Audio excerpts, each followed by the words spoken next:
Didin memperoleh 5 putra dan putri. Satu yang terbesar bahkan telah memberinya seorang cucu. Dalam kesempatan yang mungkin tidak terjadi lagi, Didin pun memperkenalkan ketiga anaknya itu. Ini Raihan, ini Raira, ini Raisa. R semua. Oh, R semua, R semua. Saya senang huruf R, nggak tahu ya. Seneng banget sama huruf R dari dulu. Yang gede ini Ratu Handini, terus Reza, ini Raihan, Raira, Raisa. R semuanya.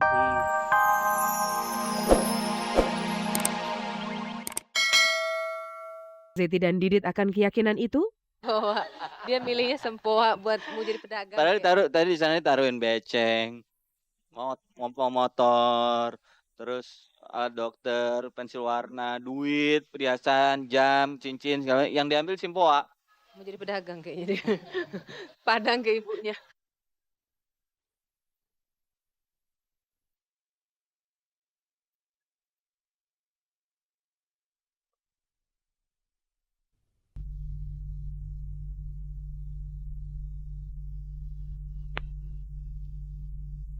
Alangkah indahnya jika bisa berbagi kebahagiaan di hari yang penuh kasih. Dalam rangka menyambut hari kelahiran Yesus Kristus 25 Desember nanti, Rumah Produksi Sandika Widya Sinema mengunjungi panti asuhan Desa Putra untuk berbagi kebahagiaan bersama anak yatim piatu di sana. Bersama kami hadir pula sejumlah selebritis yang ikut memeriahkan sukacita ini. Melihat anak-anak tersenyum, bahagia rasa hati kami. Inilah kenikmatan yang sesungguhnya.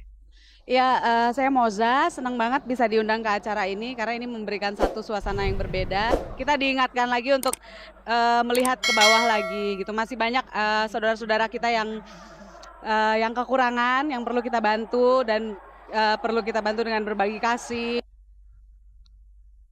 Hadir dalam acara siang itu desainer terkenal Yohanes. Khusus untuk acara bahagia ini, Yohanes telah mempersiapkan diri untuk menghibur anak-anak penghuni panti asuhan Desa Putra. Pakaian pun ia rancang khusus yang sesuai dengan tema acara. Sengaja saya memakai baju dengan nuansa Natal, di mana ada gambar Sinterklasnya, ada pohon Natal, dan lain sebagainya. Bagaimanapun saya juga, karena saya seorang perancang, jadi saya harus menyesuaikan diri di mana saya berada. Suasananya Natal, bajunya juga baju Sinterklas. Tidak mudah memang mendapatkan bahan dengan corak Natal. Yang ini ia peroleh secara tidak sengaja saat berwisata belanja di Hong Kong. Kebetulan pada waktu itu saya ke Hong Kong, saya ngeliat di sebuah toko ada jual bahan baju ini, saya lihat, oh waktu ini baju bagus buat Natal, akhirnya saya beli, tapi untuk dibuatnya saya bikin sendiri karena saya punya tukang jahit. Christmas night.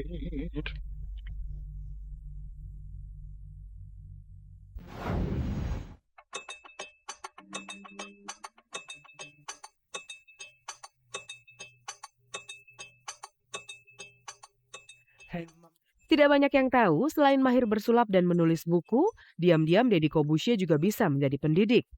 Tidak tanggung-tanggung, murid Deddy Corbuzier biasanya adalah para mahasiswa yang usianya jauh di atas sang mentalis ini. Mereka adalah mahasiswa program master atau program strata 3. Seperti kalau sedang beraksi dengan kepandaiannya bermain sulap, kalau mengajar Deddy Corbuzier selalu serius. Karena ilmu yang dibagikannya pun serius. Bukan sekedar ilmu sulap ataupun tentang pengalamannya sebagai selebritis, melainkan ilmu psikologi yang berhubungan dengan branding. Ditemui usai menghadiri seminar di Business School Prasetya Mulia beberapa waktu lalu, Deddy pun bercerita panjang lebar mengenai profesinya sebagai pengajar. Sebenarnya ini udah berjalan 3-4 tahun yang lalu. Nah, kalau dulu itu saya mengajarnya reguler. Saya mengajar reguler, jadi tiap minggu saya ngajar. Cuman karena waktu lah ya, karena saya entertain juga yang harus keluar kota, harus kemana, kalau besok harus ngajar, harus balik. Jadi wah udah gak kepegang. Akhirnya tuh saya rubah konsepnya ke bentuk seminar. Nah, seminar-seminar ini ditujukannya justru lebih ke khusus lagi gitu. Lebih khusus lagi adalah untuk anak-anak bukan SMA tapi S1, S2, S3. Nah, ini yang kita ajarkan, saya ajarkan street smart untuk branding. Sebagai pengajar, ia tidak suka dengan sistem asal mengajar. Deddy lebih suka berbagi ilmu sambil berdiskusi. Sebenarnya hampir sama, karena yang namanya mengajar ataupun entertain, kalau saya konsepnya adalah interaktif. Jadi saya nggak pasif. Banyak guru-guru atau banyak dosen-dosen atau pengajar yang pasif. Jadi dia hanya ngomong tanpa ada reaksi. Tapi kalau saya lebih mengutamakan adanya aktif, dan reaktif. Jadi, saya lebih banyak, partisipasi dari mereka. Jadi saya lebih tanya jawab, saya lebih banyak, mengarahkan mereka ke satu hal, memberikan contoh yang lucu, contoh yang terjadi benar-benar di keadaan kehidupan kita, faktanya bagaimana, kalau buku menurut buku begini tapi kenyataan yang terjadi adalah seperti apa gitu. Jadi saya senang sebenarnya karena udah sering juga. Mengingat kematangan usia para mahasiswa yang diajarnya, tidak jarang ia dibikin kewalahan dengan pertanyaan yang kritis dan menyelidik. Tapi justru itulah yang membuatnya selalu betah mengajar. Kalau menyulitkan enggak, tapi kadang-kadang kalau kita ngajar S3, kebetulan S3-nya itu umurnya udah 48, 50 tahun, kan ada yang udah habis S2 terus kerja dulu, udah jadi bos terus baru ambil S3 buat iseng-isengan gitu ya. Sedangkan umur saya kan jauh di bawah dia gitu. Jadi ketika ketemu mereka sudah tua-tua gitu ya dan yang menurut mereka sudah penuh pengalaman begitu kan. Terus saya harus men-share-kan apa yang menurut saya benar. Jadi suka kadang-kadang ada kontra dan sebagainya. Tapi justru itu yang dicari karena sistem pendidikan di Indonesia biasanya adalah memberi tanpa pernah mendengarkan. Tapi di sini kan saya memberi dan saya mendengarkan.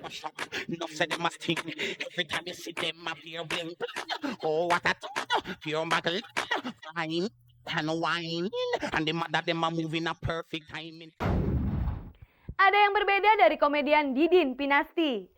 Personil Bagito yang selalu tampil seorang diri di setiap acara, kini Didin terlihat mengajak istri keduanya saat pertandingan sepak bola Liga Artis Indonesia.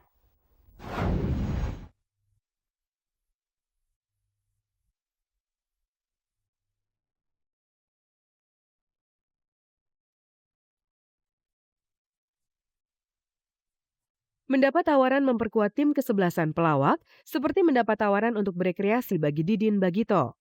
Selain badan sehat, hubungan kekeluargaan pun semakin erat dengan kebersamaan ini.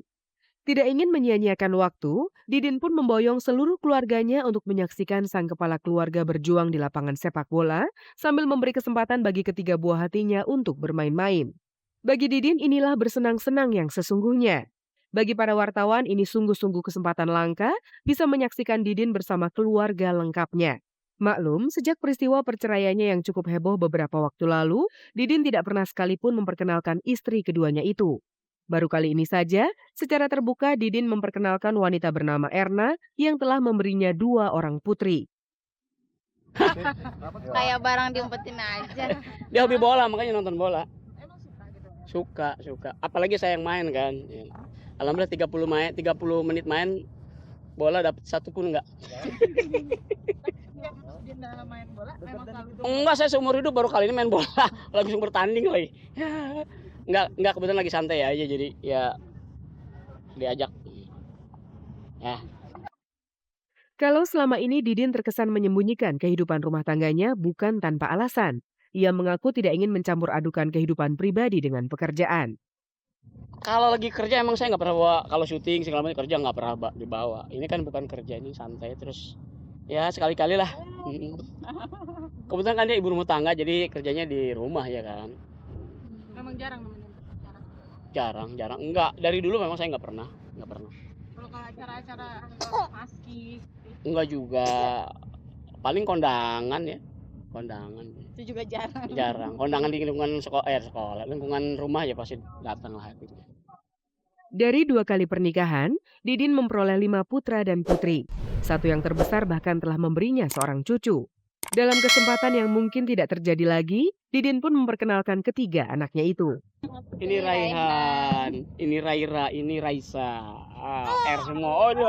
R semua. Saya senang huruf R, nggak tahu ya. Seneng banget sama huruf R dari dulu. Yang gede ini Ratu Handini, terus Reza, ini Raihan, Raira, Raisa. R semuanya.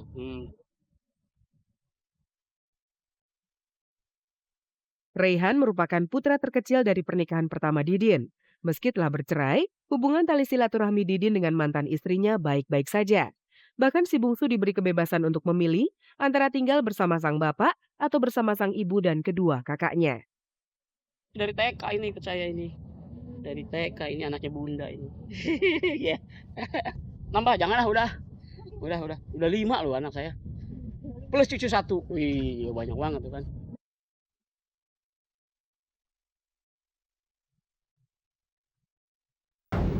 Pemirsa, tidak terasa 30 menit telah berlalu. Begitu banyak kabar yang telah kami informasikan kepada Anda.